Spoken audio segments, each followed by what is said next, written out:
Hello everyone, कैसे हैं आप लोग। तो एनसीईआरटी पढ़ने की बहुत गलत अप्रोच बच्चे फॉलो करते हैं। 3 मिस्टेक आप भी करते हैं, ध्यान से देखिएगा।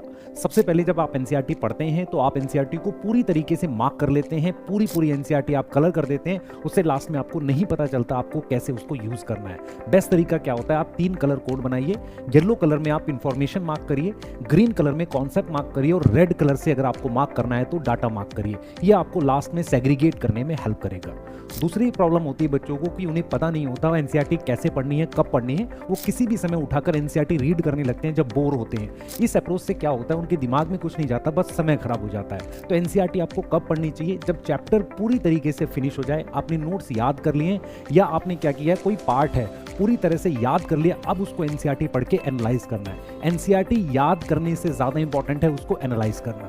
तीसरी प्रॉब्लम बच्चों को क्या फेस होती है कि वो पूरी एनसीईआरटी रटने की कोशिश करते हैं, पूरी तरह से याद करने की कोशिश करते हैं।